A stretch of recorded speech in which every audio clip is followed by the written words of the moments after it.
మీకు ఉద్యోగం దొరికింది, చాలా సంతోషం. మీరు వెళ్లే ఊరు నన్ను కూడా తీసుకువెళ్ళండి. పద్మ, తొందరపాటు వద్దు. మన పెళ్లి కాకుండా నువ్వు నాతో వస్తే నలుగురు ఏమనుకుంటారు? ఏమనుకున్నా సరే నేను ఇక్కడ ఉండలేను. పద్మ, క్షమించండి. నా శ్రేయస్సు కోరే వాళ్ళు ఎవరైనా ఉంటే అది మీరొక్కరైనా నా నమ్మకం. ఉద్యోగం కూడా పోయింది, ఇంకా మా ఇంట్లో నాకు చోటు ఉండదు. పద్మ, మంచి రోజులు వచ్చిన తర్వాతనే పెళ్లి చేసుకుందాం. అంతవరకు మీ దగ్గరే ఉండి ఉద్యోగం చేసుకుని మా వాళ్ళకి సాయపడుతూ బ్రతుకుతాను. నా స్థితి ఆలోచించి దేనికైనా అనుమతించండి. నీ ఇష్టానికి ఎప్పుడు వ్యతిరేకించను పద్మ. సరే, సరిగ్గా 12:10 ట్రైన్. స్టేషన్కి వచ్చి. పద్మ, ఆలస్యంగా వచ్చావే? కాస్త పనుండి ఆలస్యమైంది నాన్న. అదే వివరంగా చెప్పమని అడుగుతున్నాను. ప్రతి చిన్న విషయానికి ఇలా నిర్బంధిస్తే ఎలా? అంటే అర్థం నువ్వేం చేసినా ఎంత ఆలస్యంగా వచ్చినా మాట్లాడకుండా నోరు మూసి కూర్చోమనే? నేనేం కాని పనులు చేయడం లేదే. పరాయి కురాడితో కలిసి తిరగడం కాని పని కాక అయిపోయా. నాన్న, ఏ అబద్ధం అంటావా? నువ్వు ఆలస్యంగా రావడానికి ఆ కురవాడే కదా కారణం? ఎవరు? నిజం చెప్పు. సమాధానం చెప్తావా లేదా? ఎలా చెప్పగలవు సమాధానం? నాకు తెలుసు, నువ్వు చెప్పలేవు. పద్మ, అక్కను చూసేనా? బుద్ధి తెచ్చుకో. నాన్న, అక్క నేనే సన్యాసిని కాదు. ఏమన్నావు? అక్క సన్యాసినా? ఈ కుటుంబం కోసం తన సర్వస్వం త్యాగం చేసిన త్యాగముడు. అక్క నీ వయసులో నీలాగా తన సుఖమే చూసుకుంటే నువ్వు ఇప్పుడు ఇంత దానివి కాలేవు. మిగిలిన పిల్లలు కూడా అనాథోయి అనామకులు అడుక్కు తినేవాడు. అలా జరిగితే తప్పు నాదని ఎవరు అనుకోరు. అంటే నీ ఉద్దేశం? వయసులో ఉన్న పిల్లలు తమ దారి తాము చూసుకోవడం తప్పు కాదు. మిగతా పిల్లల కోసం ఒక ఆడపిల్ల తన భవిష్యత్తు నాశనం చేసుకోవడం ఒప్పు కాదు. పద్మ, ఇంతకాలానికి నువ్వు నాకు నీతులు చెప్పే స్థితికి వచ్చావన్నమాట. ఇవన్నీ నీ మాటలేనా లేక ఎవరైనా నేర్పిస్తున్నారా? నేనేం పసిపిల్లని కాదు, నా గురించి నాకు బాగా తెలుసు. పద్మ, నాన్ననే ఎదురుస్తున్నావా? ఎదిరించడం కాదు, నిజం చెప్తున్నాను. ఏమిటా నిజం? కన్న తండ్రి పిల్లల్ని పెంచే బాధ్యత తీసుకోవాలి. పద్మ, పెంచే శక్తి లేనప్పుడు కనకుండానే ఉండాలి. 4 రాళ్ళు సంపాదిస్తున్నాననే గర్వంతో కన్న తండ్రినే కాని మాట్లాంటావా? సిగ్గులేదు? కమలా, పద్మన్న మాటల్లో అబద్ధం లేదమ్మా. ఆడపిల్ల సంపాదన మీద బ్రతకటం నాదే తప్పు. అందుకే ఆనాడు ఉద్యోగం కోసం కాళ్ళరిగెట్టి తిరిగాను, కానీ దొరకలేదు. అయినా సరే పద్మ, నీ సంపాదన మీద ఆధారపడ్డ నా తప్పమ్మా. నాకు బాగా బుద్ధి చెప్పావు. కూలీ నాలి చేసినా సరే నా కుటుంబాన్ని నేనే పోషించాలి.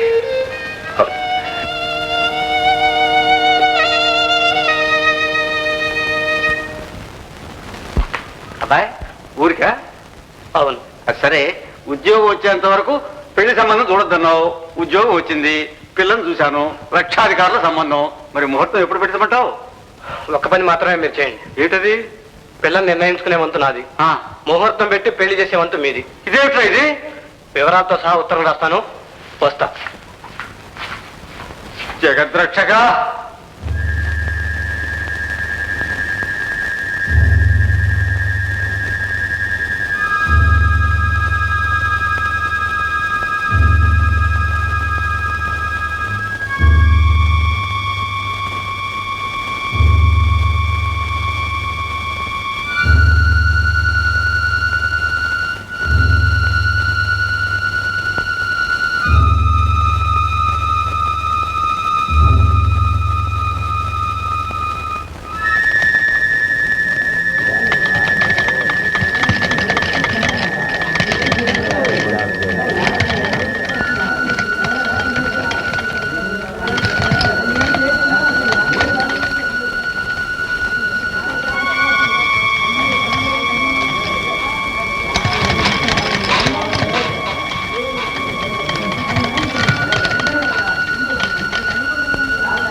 प्यार के लिए देख रहा है।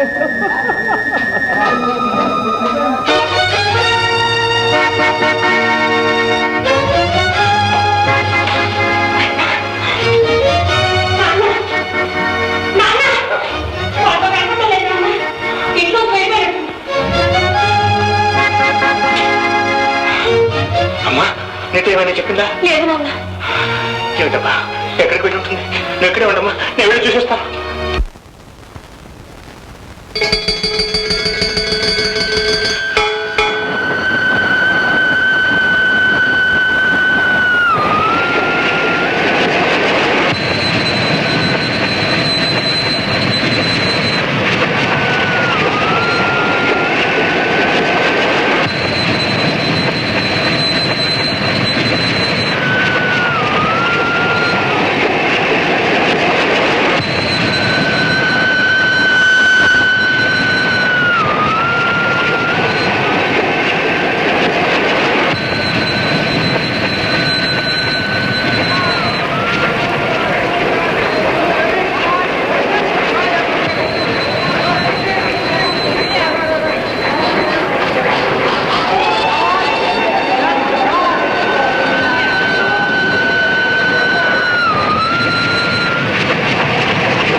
మీ నాన్న కదూ? పద్మ పద్మ అమ్మా పద్మ, డాక్టర్ గారు మెదడులో నరాలు దెబ్బతిన్నాయి, గతాన్ని మర్చిపోయి. డాక్టర్ గారు, మా కుటుంబం అంతా పద్మ మీద ఆధారపడిందండి. మళ్ళా మామూలు స్థితికి వచ్చే మార్గం చూడండి. కాలం గడిచిన కొద్దీ వ్యాధి తగ్గవచ్చు, మరేం భయపడకండి రామయ్య గారు. వస్తా.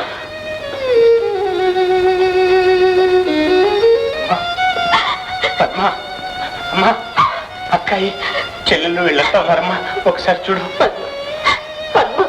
అమ్మా పద్మ, నేనమ్మా, నాన్నలు, అమ్మా. కమలా, భగవంతుడు మనకు ఎంత అన్యాయం చేశాడమ్మా. పోస్ట్ పోస్ట్ పోస్ట్ అరవాలటో నేను చూస్తే తెలీదు.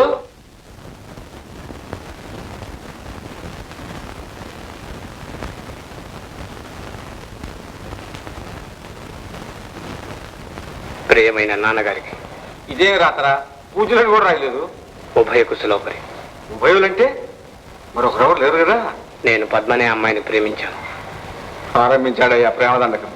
తర్వాత ఆమె ఎవరో కాదు, రామయ్య కూతురే. రామయ్య కూతురా? ఆమెతో కలిసిమెలిసి తిరుగుతున్నప్పుడే మీ కాళ్ళ పడ్డాను. కానీ అతను నేనే కాదు, కానీ అతను కర్మ, రాతలో కూడా కొట్టివేట. కానీ అతను నీ కాదని అబద్ధమాడాను. అతనే నేను, నేనే అతను. మా నాయనే చిట్టు తండ్రి, ఇప్పటికైనా ఆ నిజాన్ని కనుక్కున్నావు. ఇంతకు మీరు నాకు పెళ్లి చేయాలంటే ఆ అమ్మాయినే నిర్ణయించవలసిందిగా కోరుతున్నాను. ఆ సంబంధం మీకు ఇష్టం లేకపోతే నా జీవితంలో పెళ్లి జరగదు. మీకు నాకు ఇంతే సంగతులు. ఇట్లు మధు. పిల్ల వేధ, ఎంత గొప్పవాడి అయ్యావా? పెళ్ళి పెళ్ళి పెళ్లి చేస్తాను రా, పెళ్లి తప్పకుండా చేస్తాను, పెళ్లి చేస్తాను, నీకు తప్పకుండా పెళ్లి చేస్తాను రా. పిచ్చి పెట్టిన వాళ్ళు ఆడలే, వాళ్ళు ఇట్టాగే మాట్లాడుకుంటారల్లే ఉందే. అబ్బబ్బా సుబ్బమ్మ, లేకపోతే ఏందయ్యా, నీళ్ళ నువ్వే మాట్లాడుకుంటావు. అలాగే సుబ్బమ్మ, నీకు మన పోలీస్ రామయ్య కుటుంబాన్ని గురించి బాగా తెలుసు అనుకుంటాను. తెలుసుకోవడానికి ఏముందయ్యా, ఆ పిల్లలంతా బంగార బొమ్మలు. రెండో పిల్ల పద్మ లేదు, పద్మ. ఆ పిల్లకి పిచ్చి పట్టి మాట మతి లేకుండా నోరు పడిపోయిందట పాపం. ప్రాణం పోతే బాగుండు. ఏం మాట్లాడాయి? కాకపోతే ఏడు సుబ్బమ్మ, పెళ్లి కావాల్సిన పిల్లకి పిచ్చి బట్టి మాట పోయిందంటే ఆ కన్నవాళ్ళు ఎంత బాధపడతారు. అందుకే ప్రాణం పోతే బాగుండు అన్నాను. ఏందయ్యా నీ పాడు మాటలు నువ్వును?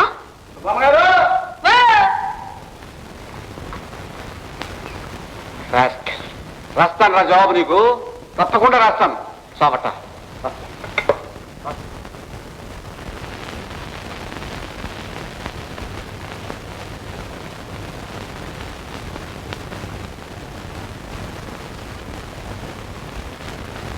శ్రీరామ జయం, వెంకటాపురం, ది 13/9/66.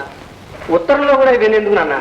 శ్రీరస్తు చిరంజీవి కుమారుడు మధుబాబుని చిరాయువుగా దీవించి వ్రాయుడం ఏమనగా, ఇచ్చడంతా క్షేమము.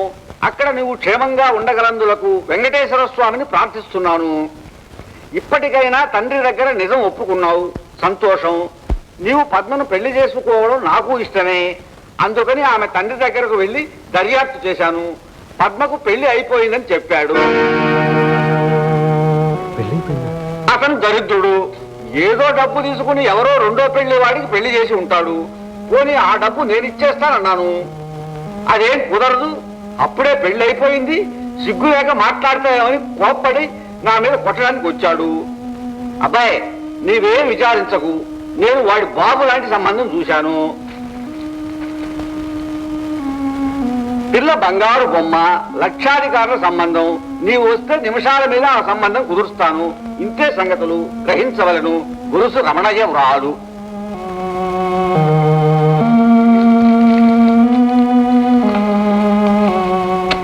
నాన్న, నువ్వెప్పుడు నిజం చెప్పావు?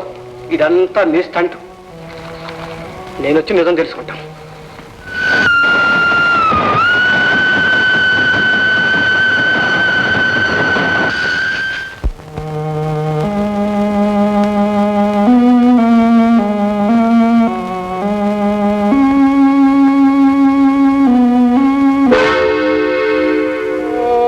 పద్మ,